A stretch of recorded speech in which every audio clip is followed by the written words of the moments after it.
When I graduated in India, my starting salary was 3 lakh per annum. Unfortunately, India में बहुत सारी starting packages for freshers अभी भी वहीं अटके हुए हैं.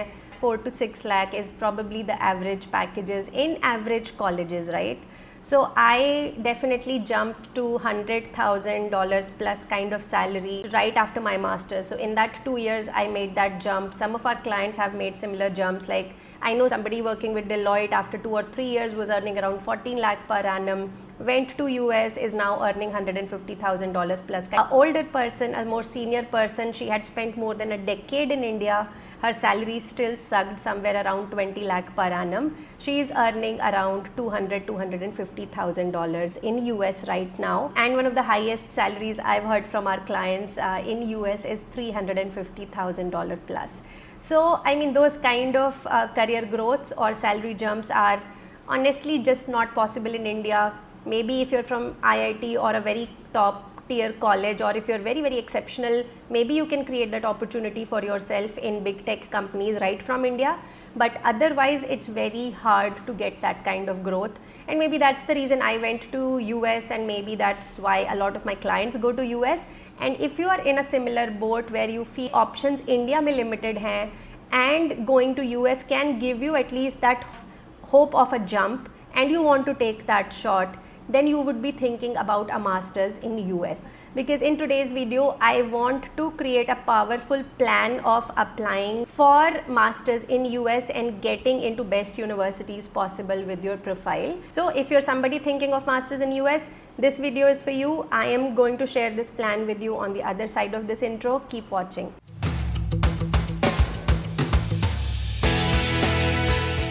Hey guys, welcome back to the channel. This is Nishtha from Scholar Strategy. I started this channel I think just after COVID time, and it has grown slowly because I like to create more genuine quality content as opposed to just posting controversial videos. So I hope you're finding the information on this channel useful, and if you do, then please don't forget to subscribe to the channel. Today's video is important. I want to kickstart the fall 2026 series and start thinking of how to be more smart about it, because this is 2025. Old advice just does not work. You have to be more prudent about your decision. So today I'm going to talk about 6 steps that are between you and your dream university in US. So what are those 6 steps? How to do it so that you can be more prepared? Number 1 is deciding your budget.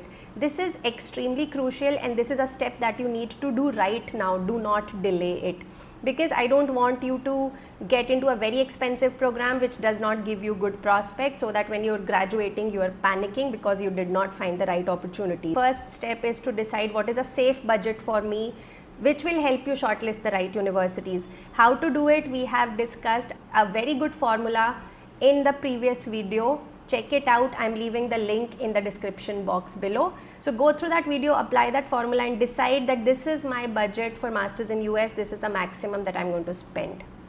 Second step is to decide your major. By major, we mean specialization. Masters in what? Masters in computer science, masters in electrical engineering, masters in MIS, masters in supply chain, etc. So those are the majors, and many people make this mistake that they do not think through their goals. They don't know what they are looking for, so they just think that just because I've done electrical engineering in my bachelor's, then maybe I should do a master's in either electrical or computer engineering.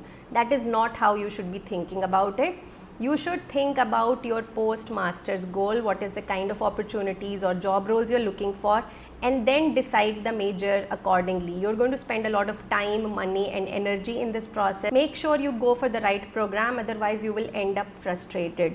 This is something I think you should finish maximum by middle of August. So have a clarity on what is the right major for me. And here I've seen, because some of the cases, like one of our clients, he went for this CMU MISM 12-month program. He was extremely frustrated there, did not like it, did not meet his objective. Also, like, you know, if you're somebody who's looking strictly for industrial job, you don't need to go for a thesis program. Or if you're looking for a product management kind of role, then CS degree will not help you.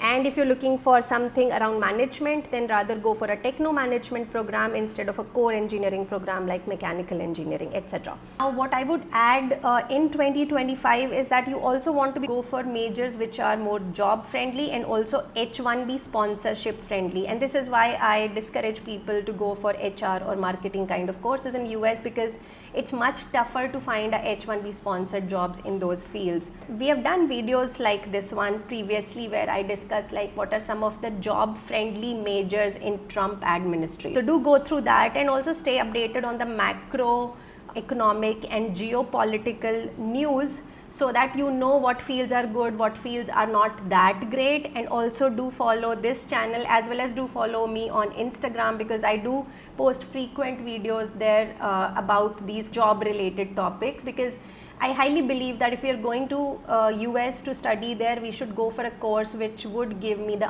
ROI later on, and I do want to find a job and work there at least for 3 years so that I can recover whatever I'm spending on it. Number 3 is of course shortlisting the universities, and again once you have decided your major, this will become easier because you can go by rank also, but then you should also go by location which are job friendly, etc. The fact is US has 1,000+ universities, and I would say 150 of them are at least very good and totally worth attending. So how do you shortlist like 10-15 universities out of that can become slightly confusing. So you will need some time to do this, but I recommend that you finish this step by end of August, and then you can keep refining, like you can add some of the universities later on if you feel that I want to apply to some more universities, etc. But by end of August you should have a good idea of what are those 10 universities I'm applying to, and it should be a good mix of some ambitious, moderate and safe universities. Now I've done a lot of universities list in the past, but yes, as things are updating, so I will post some new updated list of universities that make sense to apply in 2026 very soon. If you're interested in that, do comment below and tell me that yes, I do want the university list. Alright, now before I move on to step number 4, I do want to announce again that our Inner Circle private community is now live and kicking. If you're applying for fall 2026 and you want our group support there, we do monthly Q&A calls and just support each other in this journey, then do feel free to join that community. Details are in the description box below. Now we move on to the actual application part, and this is something that a lot of Indians struggle with, because this is very different from our entrance exam mindset. These applications make you think and share your story, which we are not used to because we have been preparing for competitive exams all our life. But anyway, I think you should enjoy this process because it gives you a lot of clarity actually, and I do like this process because it, for the first time in life, it made me actually think about what I want to do in life, and it opened a lot of questions, which is uncomfortable but also good for our growth. And this 4th step is to write your SOP. Now, SOP is not your life story. You don't have to cover everything from your childhood, but it's a very focused statement of purpose in which you have to convince the admission committee that this program is right for you and you are a great fit for this program. Like, why should they admit you? So start thinking about what are my goals and how my circumstances have shaped me, and how do I present that story in the statement of purpose.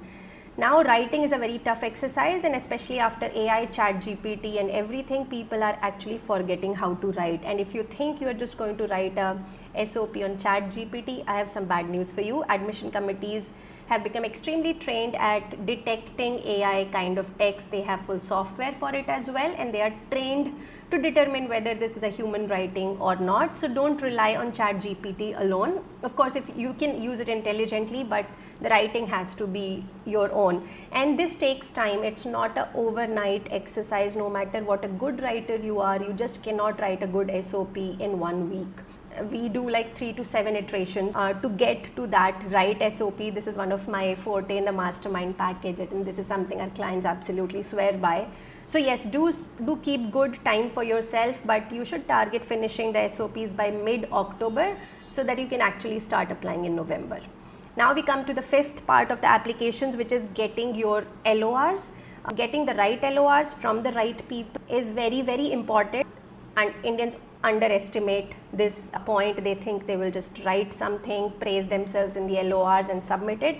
It does not work like that. So really get authentic, genuine LORs which have some substance, which really discuss why you are a good candidate. And the way to think about this is SOP is your story, but LOR is someone else confirming that story to the admission committee. So think about who are those 3 people, get permission from them, and you want to start this process early because you are dependent on somebody else. If they don't submit the LORs on time, then your whole application gets delayed. You may even miss the deadline. So you don't want that. You want to take it from people who are really there to champion you. So, but you want to finish this process, like at least get their confirmation and drafts ready by the middle of October again, so that as soon as the application portals open up, you should upload the information and ask them to submit the LORs on time. So this is all you need to do to submit the applications. And once you submit the application, then I think you wait for the results, and if everything goes well and if you have done a good job, then I'm sure you will get some great admits. The last step would be to getting your student visa. Now, yes, we have seen that getting the visa has been tricky in 2025, so you have to take care of some things, especially maintaining a clean social media profile, not having any controversial opinions, etc., not even sharing political memes, etc. So keep your social media profile very clean.